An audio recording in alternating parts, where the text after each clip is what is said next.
Assalamualaikum warahmatullahi wabarakatuh. Para mahasiswa, pengikut mata kuliah aspek hukum dalam ekonomi dan bisnis. Semoga kita semuanya dalam keadaan sehat walafiat dan selalu di bawah lindungan Allah Subhanahu wa taala. Materi kuliah dalam pertemuan kali ini adalah bentuk-bentuk badan usaha. Saudara-saudara sekalian, seiring dengan perkembangan zaman dalam dunia bisnis, aneka ragam bentuk perusahaan, maksudnya telah terbentuk berbagai macam ragam bentuk perusahaan.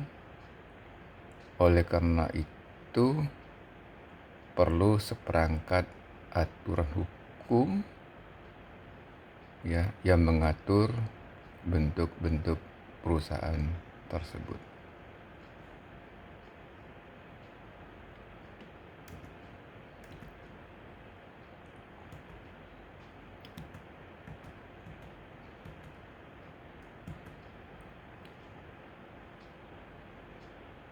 Sebelum kita membahas mengenai bentuk-bentuk badan usaha, ada perlunya saudara memahami perbedaan antara badan usaha dan perusahaan.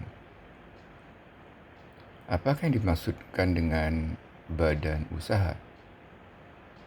Badan usaha adalah kesatuan yuridis dan ekonomis dari faktor-faktor produksi yang bertujuan mencari laba atau memberi pelayanan kepada masyarakat. Jadi merupakan kesatuan yuridis dan ekonomis yang tujuannya apa? Mencari laba atau memberi pelayanan kepada masyarakat. Sedangkan perusahaan pengertiannya adalah kesatuan teknis dalam produksi yang tujuannya menghasilkan barang dan jasa. Jadi perusahaan itu merupakan kesatuan teknis, kesatuan teknis dalam produksi yang tujuannya menghasilkan barang dan jasa.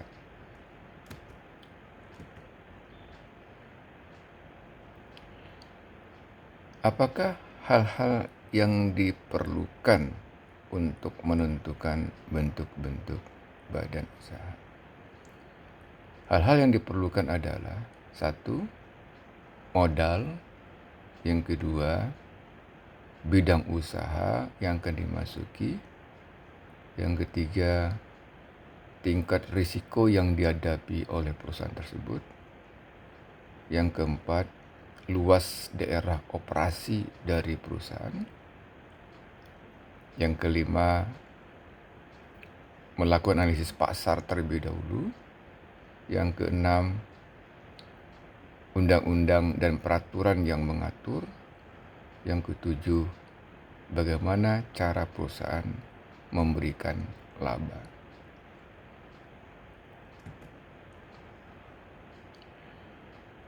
Badan usaha berdasarkan kepemilikan modal, kita kenal 3 bentuk.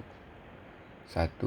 Badan usaha milik negara atau yang dikenal dengan nama BUMN, singkatan BUMN. Yang kedua, badan usaha milik swasta. Yang ketiga, badan usaha milik koperasi.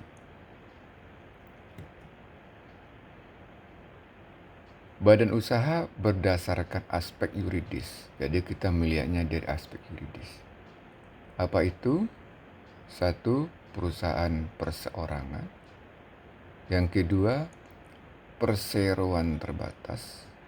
Yang ketiga, CV, dalam bahasa Belandanya dinamakan komanditer, Vereinschaft, yang ketiga firma, yang keempat koperasi, yang kelima yayasan. Mungkin Anda sudah familiar dengan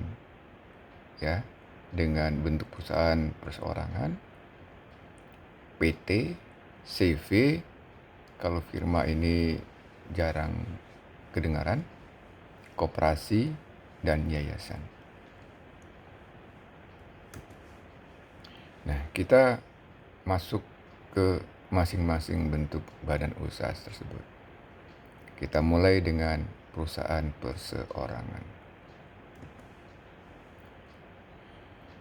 Pengertian dari perusahaan perseorangan adalah badan usaha yang kepemilikannya dimiliki oleh satu orang. Jadi kepemilikannya dimiliki oleh satu orang.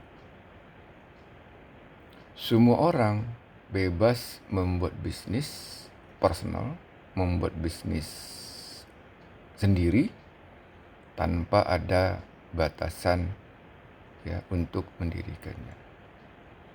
Sedangkan risiko dari usaha tersebut ditanggung sendiri oleh pengusaha tersebut.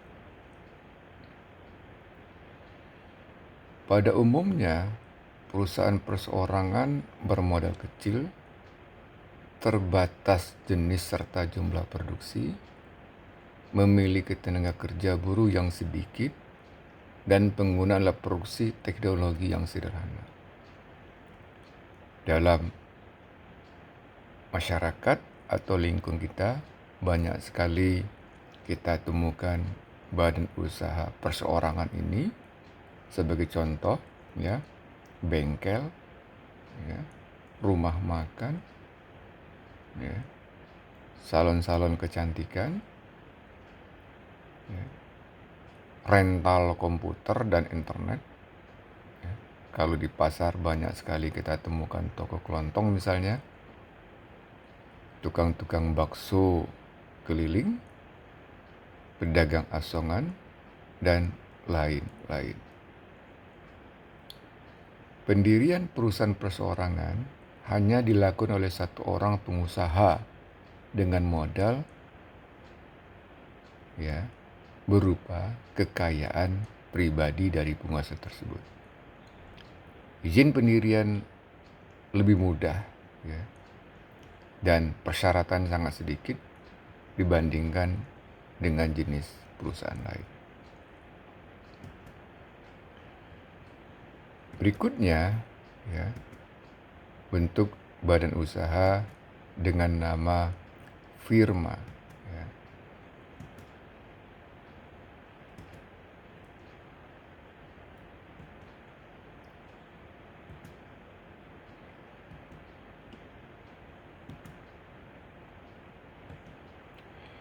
Baik, saudara-saudara sekalian, saya akan lanjutkan dengan penjelasan mengenai firma.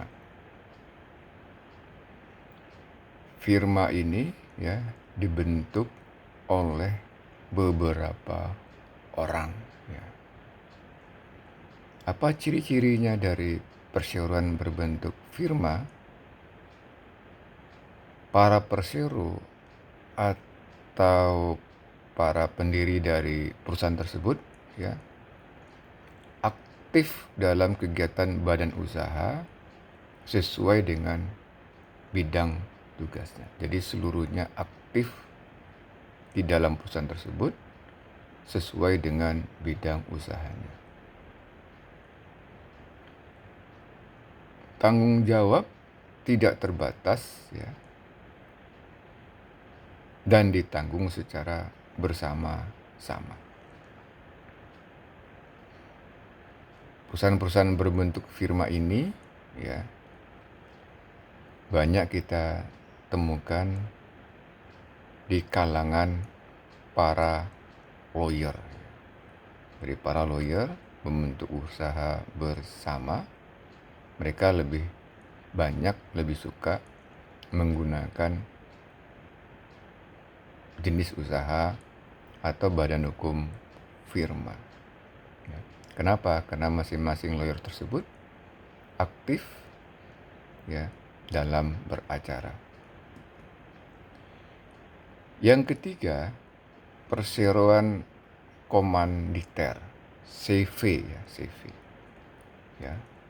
CV ini ya jenis badan usaha yang juga banyak kita temukan di masyarakat. Apakah pengertian dari persekutuan komanditer atau CV? Komanditer Vennootschap bahasa Belandanya. Persekutuan komanditer adalah suatu persekutuan yang didirikan oleh 2 orang atau lebih ya. Kalau perusahaan perseorangan yang saya jelaskan sebelumnya didirikan oleh 1 orang. Persekutuan komanditer ini didirikan 2 orang atau lebih. Bisa 3, bisa 4, bisa 5 orang. Di dalam persekutuan ini ya, para pendiri ya itu dikenal dengan 2 istilah.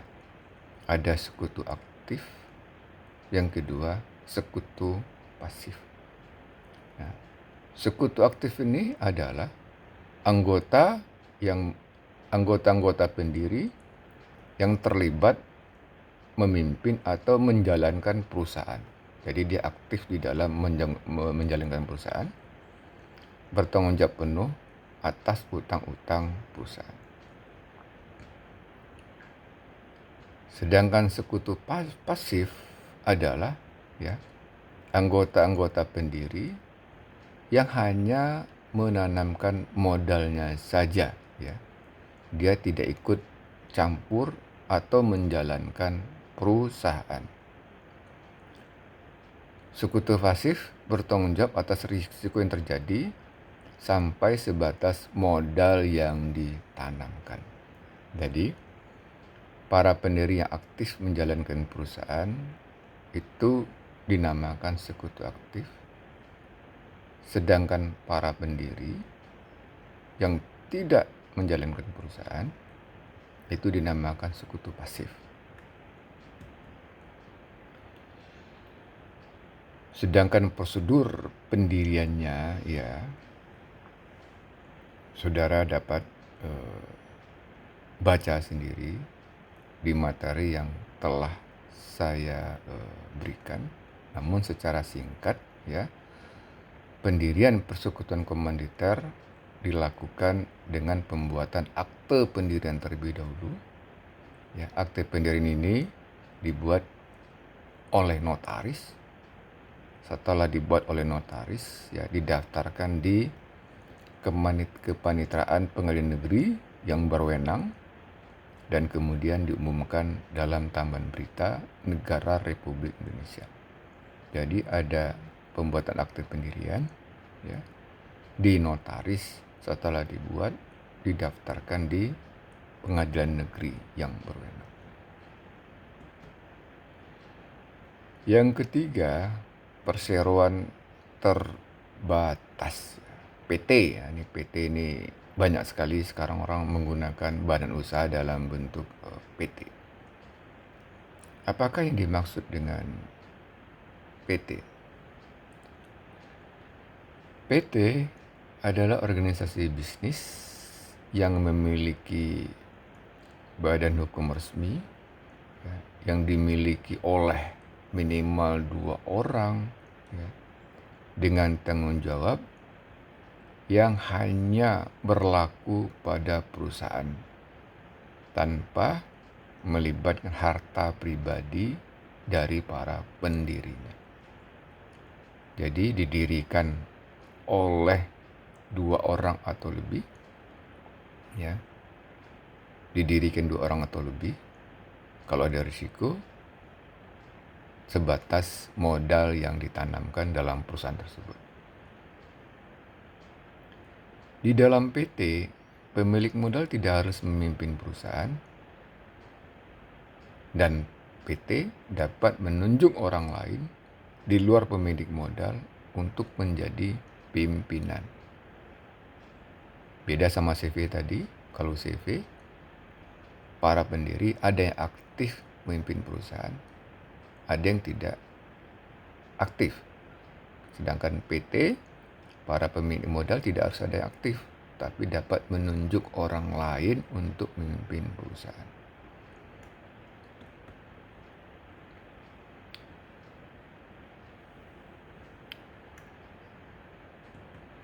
Nah, bagaimana mekanisme pendirian PT ya?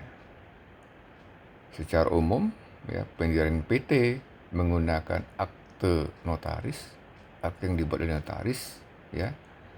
Nah, di dalam akte itu ya dicantumkan nama perusahaan apa, modalnya berapa, modal pendiriannya, apa saja bidang usahanya, alamat perusahaan di mana, dan lain-lain. Akte tersebut yang telah dibuat di notaris kemudian disahkan oleh Menteri Hukum dan Hak Asasi Manusia, Menkumham Republik Indonesia. Nah,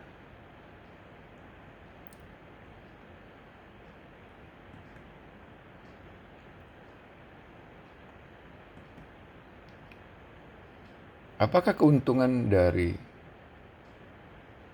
perusahaan yang berbentuk perseroan terbatas? Keuntungan adalah kewajiban terbatas. Kewajiban terbatas ini maksudnya para pendiri hanya bertanggung jawab terhadap sebatas modal yang disetorkan.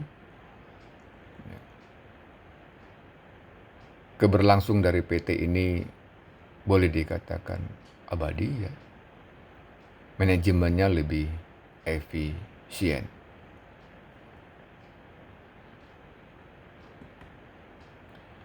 Berikutnya, perseroan terbatas negara atau persero ya. Nah, atau kita kenal lebih familiar dengan nama Badan Usaha Milik Negara, BUMN. Ya, apakah yang dimaksud dengan BUMN?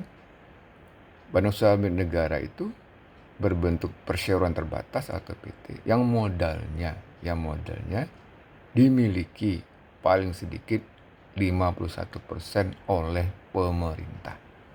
Ya, modalnya. Jadi kalau modalnya paling sedikit 51% dimiliki oleh pemerintah, maka bentuk badan usahanya adalah Badan Usaha Milik Negara.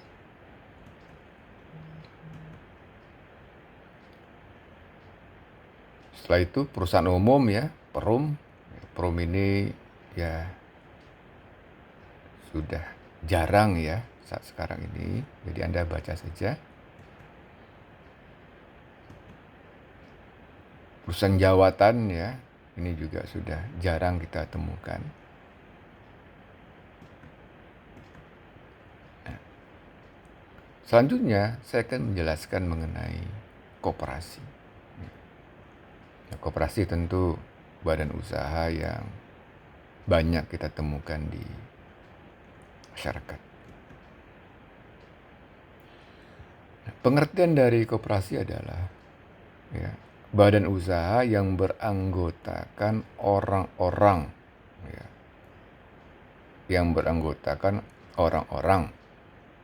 ya, atau badan hukum perkoperasian. Jadi anggotanya badan usaha yang beranggotakan orang-orang. Koperasi melandaskan kegiatannya berdasarkan prinsip gerakan ekonomi rakyat yang berdasarkan kepada azas kekeluargaan. Prinsip-prinsip koperasi itu diatur di dalam Undang-Undang Nomor 25 Tahun 1992 di Pasal 5. Apa saja prinsip-prinsip koperasi? Pertama, keanggotaan bersifat sukarela dan terbuka. Ya. Tidak ada paksaan untuk menjadi anggota koperasi. Pengelolaan dilakukan secara demokratis.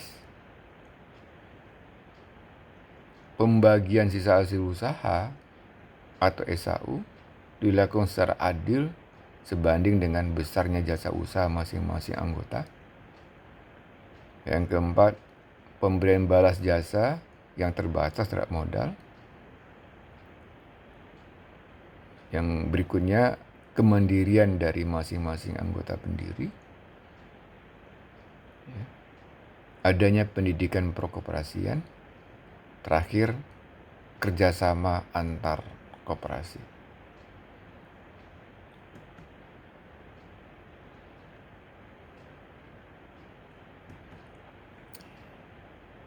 Demikian saudara ya, penjelasan materi kuliah bentuk-bentuk badan usaha dari saya. Terima kasih atas perhatiannya. Assalamualaikum warahmatullahi wabarakatuh.